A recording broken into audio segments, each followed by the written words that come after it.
안녕하십니까. 평생투자파트너 회원관리팀입니다. 네, 오늘은 최고의 주식 최적의 타이밍 제 13번째 설명드릴 차례입니다. 아직 그 M 부분입니다. 시장의 방향이죠.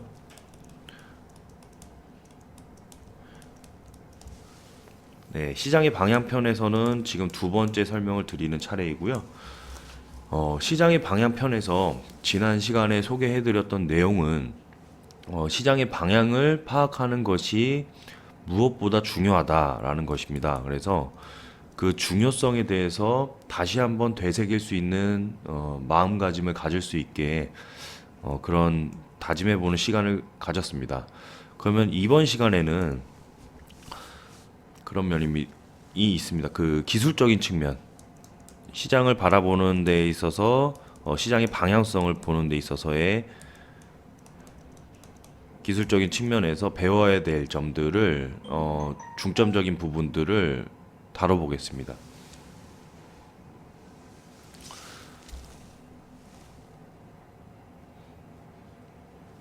그래서 이제 그 제작을 1편과 2편으로 지금 나눠서 제작을 하고 있는데요. 이번 시간에는 저희가 늘 말씀드렸던 강조를 해드렸던 시장의 분산 그리고 follow through day라는 말을 써서 말씀을 드렸죠. 그 내용들에 대한 복습을 하실 수 있는 시간인 것 같습니다. 네, 그래서 한 번 더 짚고 넘어가 보겠습니다. 이 책에 대한 이 그 장에서 핵심 내용들을 소개해 드리면요. 우선 당연히 시장이 천정을 친 것을 어떻게 아는가라는 부분입니다. 그리고 반대로 그러면 시장의 바닥은 어떻게 확인하는가입니다. 이 두 가지를 중점적으로 사실 이 두 가지의 특성을 천정과 바닥의 특성을 정확하게 분석을 하실 수 있다면 정말 무릎에서 사서 어깨에서 파는 그런 매매 행태가 매매에 대한 어떤 특징을 잘 캐치하실 수 있을 것 같습니다. 그러면 시장의 천정과 바닥을 확인하는 방법을 이제 소개를 해드릴 텐데요. 우선은 저희가 기업 분석을 하는 데 있어서 캔슬링 법칙으로 인해서 그 해당의 주도주를 잘 편성해서 관심 종목에 담아 놓았다고 가정을 해보고 그 상태에서 정말로 이제 시장의 방향을 체크한 다음에 이제 매매 타이밍을 재봐야 될 것 같습니다. 그렇게 해서 그만큼 또 중요한 것 같은데요. 시장의 방향을 제대로 파악할 줄 안다는 것이 정말로 중요한 것 같습니다. 네, 우선 그 시장이 천정을 친 것을 어떻게 아는가라는 부분에서 되게 여기서 이제 주요 특징들이 여러 가지가 나열이 돼 있는데요. 우선은 당연히 시장에 대한 지수를 그러니까 정확하게 매일같이 유심히 살펴봐야 되는 것이 가장 기초적인 것이고요. 네, 매일 살펴보자.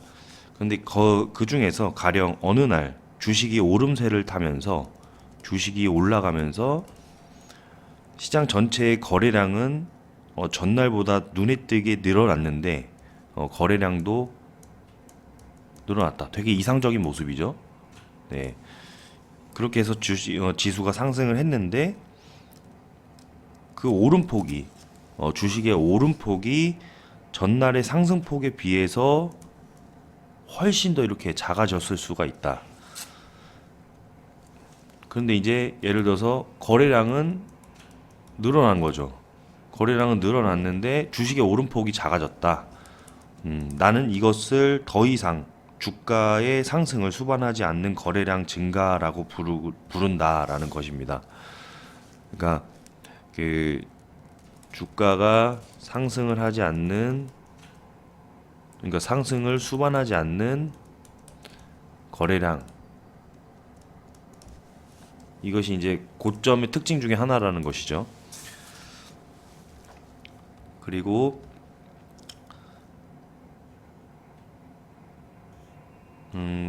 시장이 정점에 다다르게 된다면은 일반적으로 당연히 이제 매물 출회가 많이 이루어지겠죠. 매물 출회. 네, 그 매물 출회에 대한 그 부분에서 특징들이 있는 것입니다.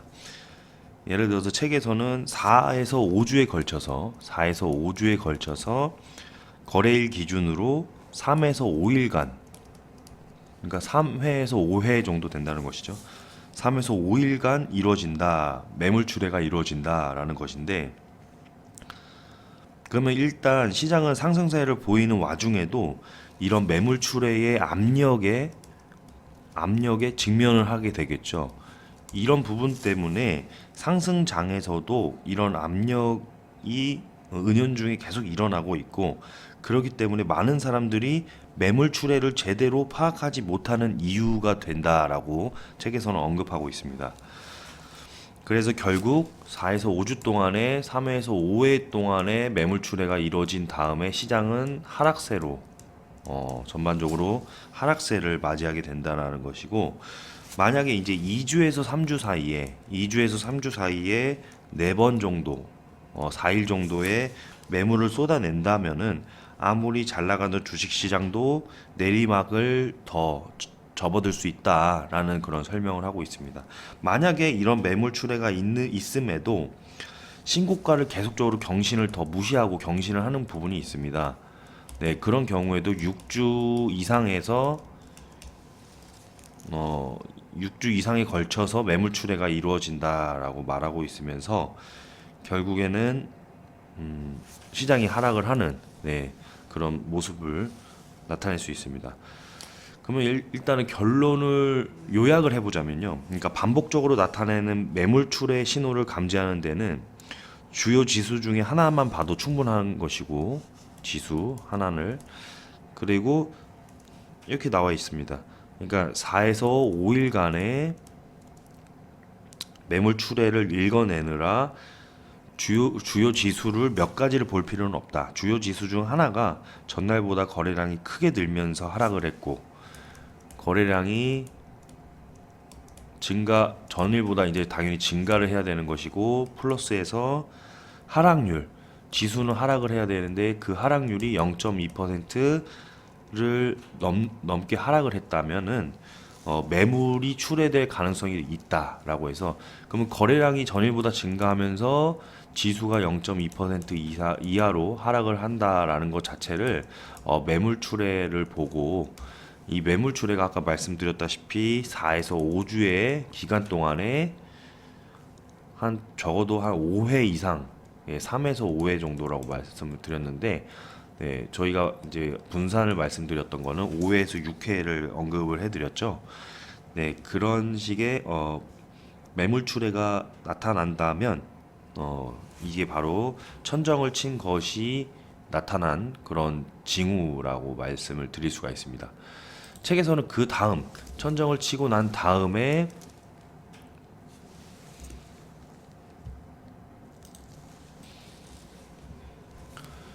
가장 헷갈릴 수 있는 부분입니다. 천정을 치고 지수가 천정을 치고 진짜 하락을 할 수도 있는 것이고, 천정을 치고 하락을 했다가 다시 상승을 할 수 있는 것이잖아요. 네, 이런 부분에 있어서 천정을 치고 처음 하락한 다음 반등 시도를 추적하라라고 나와 있습니다. 천정을 치고 하락한 다음에 반등을 할 때 이 반등에 대한 신호를 정확하게 또 분석을 한다면 상승으로 지속적으로 이어나갈지 아니면은 하락으로 갈지에 대한 방향성이 더 잡히기 쉽다는 것이죠. 그렇게 된다면 우선 이 반등에 대한 신호가 약한 것으로 파악되는 세 가지 특성을 언급하고 있습니다. 사실 중복이 되는 겁니다. 이게 그만큼 이런 특성들을 계속적으로 들어보셔야 내 것이 될 것 같아요. 반등 시도가 약한 세 가지 세 가지 신호라고 해서 주요 지수가 3에서 5일째 주요 지수가 3에서 5일째 상승을 계속 하고 있는데 거래량은 전날에 비해서 반대로 이렇게 줄어든다 라고 하는 것입니다. 그러니까 지수는 상승하는데 거래량을 수반하지 않는다는 것은 반등 시도가 약하다라는 것이고요. 첫 번째는. 그러면은 두 번째는 주요 지수의 상승폭이 전날에 비해서 비교가 되지 않을 정도로 줄었다라는 것이죠. 그러니까 상승폭이 현저히 줄을 때. 그리고 세 번째는 주요 지수가 일중 고점으로부터 떨어진 낙폭의 절반도 회복하지 못한 채 장을 끝냈다. 그러니까 한마디로 그 하루에 최고 고가가 있을 거고 최저가가 있겠죠. 예, 이 부분에서 고가와 저가의 그 중간이 있을 겁니다. 네, 일중 고점으로부터 떨어진 이 낙폭, 이 저가에서 회복을 하는데 이 절반도 채 안 되게 회복이 됐다라는 것입니다. 네, 그럴 때들은 다 반등 시도가 약한, 그러니까 이 저가가 회복이 됐다는 건 종가상의 마무리가 이 중간에 못 미친 정도로 끝났다는 것이죠. 종가가. 네, 그런 식의 세 가지 특성들이 보인다면 반등 시도가 약한 세 가지 특성이라고 할 수 있습니다. 그래서 뭐 이 밖에도 사실 여러 가지 특징들이 많이 나와 있어요. 그런데 이제 또 주요할 수 있을 법한 특징을 책에서 나와 있는 것을 말씀드리자면 약세장을 알려주는 다른 징후들 중 한 가지를 말씀드리자면 시장을 이끌어왔던 원래의 주도주들이 있죠. 예, 원래의 주도주들이 이제 주춤거리기 시작하면서 이제 하락을 하고 실적이 좋지 않으면서도 투기적으로 움직였던 그런 주식들, 그런 저가주들이, 소외주들이 준동하기 시작한다. 그러니까 반등을 해서 뭐 상한가를 기록할 때도 있고 이런 식의 시작을 할 때는 특히 조심해야 된다라고 경고하고 있습니다. 이런 주도권도 없는 종목들이 시장을 지배하려고 하는 것이나 마찬가지이며 최고의 주식도 더 이상 시장을 주도하지 못하는데 최악의 주식들이 시장을 이끌어 간다는 것은 어불성설이다라고 언급하고 있죠. 네, 그만큼 다시 한번 상기시켰으면 좋겠습니다. 자, 그러면 이제 바닥권에 대한 확인을 해보겠습니다. 바닥권. 반등 시도가 시작되는 시점은 특히 이제 주요 지수가 전날 하락을 했다면 주요 지수가 하락을 하고 그 다음 날에 혹은 그날 그러니까 지수가 하락을 하고 그 당일날 오전에 하락을 크게 하고 오후에 큰 회복을 한다든지 아니면 다음 날에 회복을 할 때 이것을 좀 쉽게 말씀드렸던 거고, 그러니까 오전장에 하락을 했다면 오후장에 들어서 하락폭을 만회하고 상승세로 마감을 했을 때 오전장 큰 하락과 오후장에 그 하락세를 만회하고 예, 상승세로 마감을 했을 때 아니면 다음 날에 그 전날에 하락을 했던 그 부분을 다음 날 상승으로 다 이제 마감을 할 때의 모습을 예, 보이는 거죠. 근데 이제 특징을 좀 여기서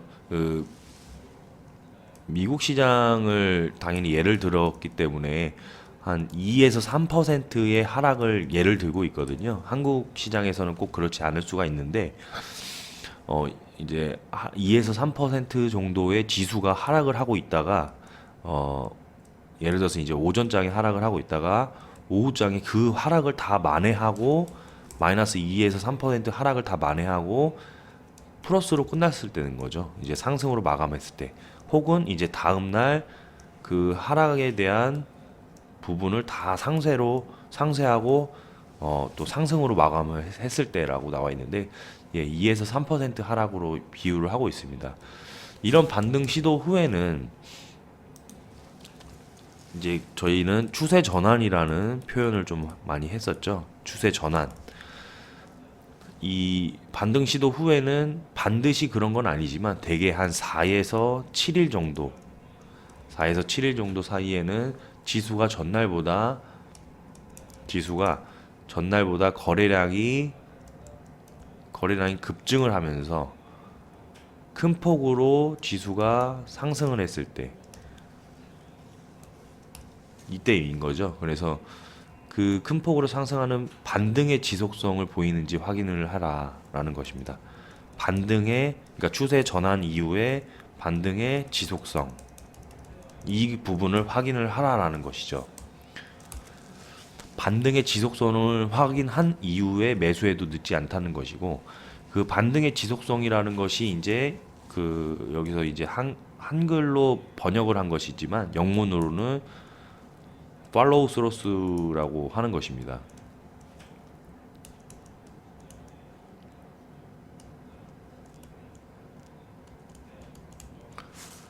팔로우 스로우, 그러니까 데이를 확인을 하자라는 것이죠. 네, 반등의 지속성을 확인하자라는 것입니다.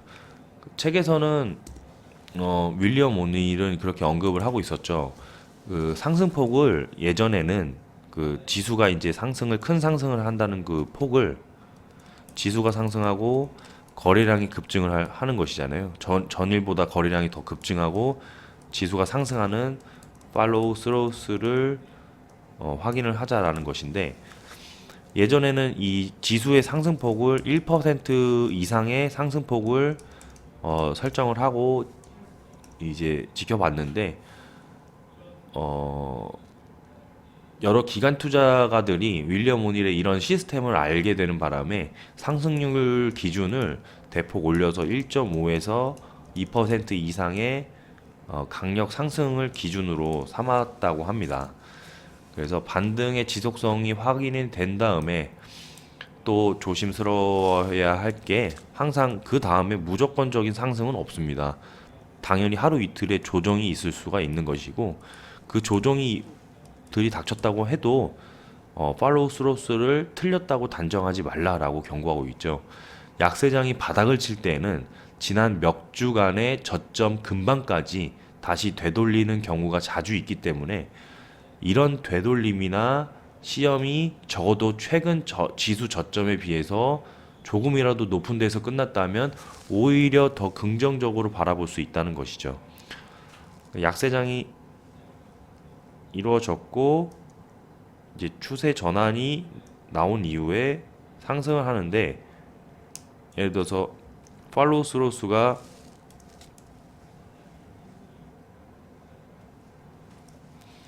추세 전환이 이 시점에서 이루어지고 나서 약간의 상승 이후에 팔로우 스로스가 여기에서 나타날 수도 있는 것이고 바로 이렇게 나타날 수도 있는 것이겠죠.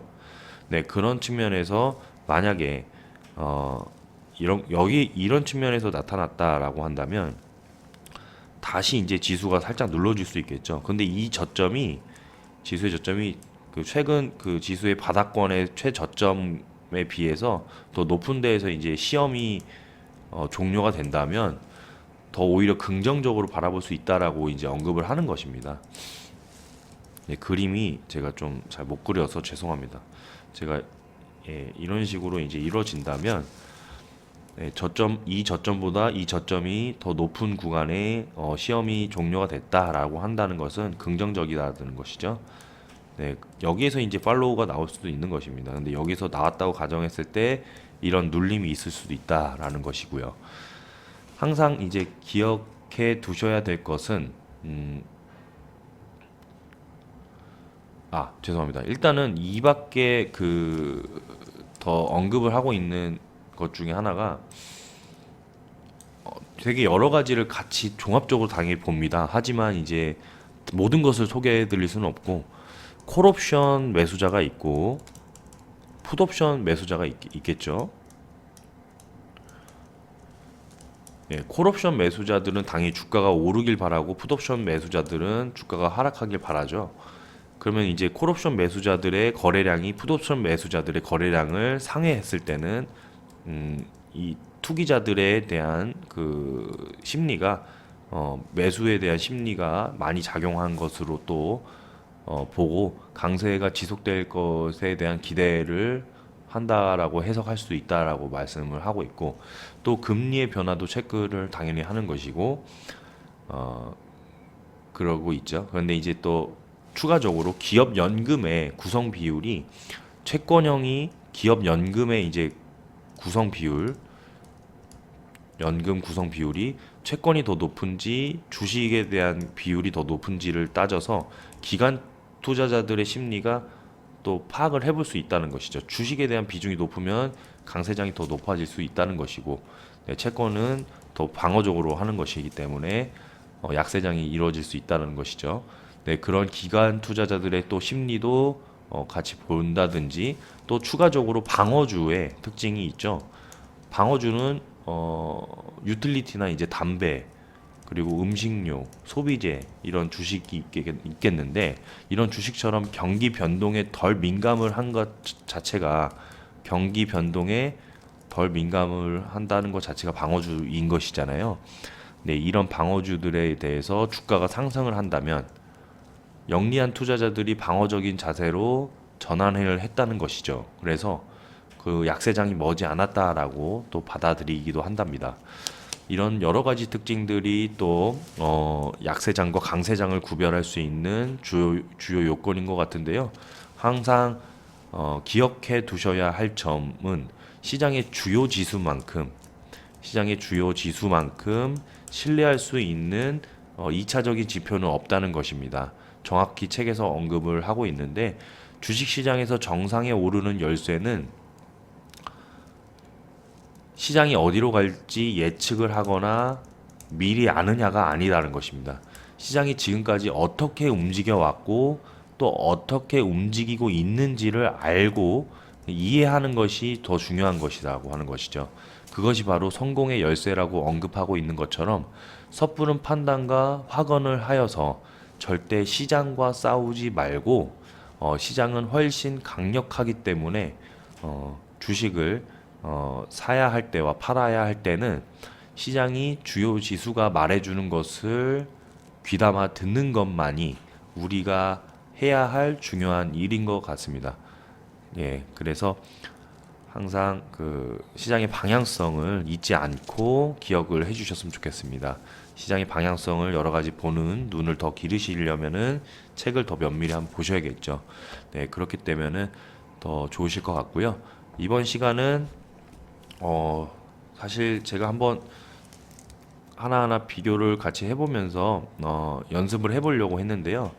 시간이 좀 모자라서 네, 다음에 기회가 되면 또 연습을 해보겠고요. 저희 대표 애널리스트 팀 강의에서도 분산 그리고 저점을 파악하는 팔로우 스로스에 대한 그 내용에서 실제로 체크를 해보는 경우가 있습니다. 그래서 거기 부분에서 한번 찾아보셔가지고 네, 다시 한번 설명을 들어보시면 더 좋을 것 같습니다. 네, 그러면 이번 시간 설명을 마무리하겠습니다. 감사합니다. 다음에 뵙겠습니다.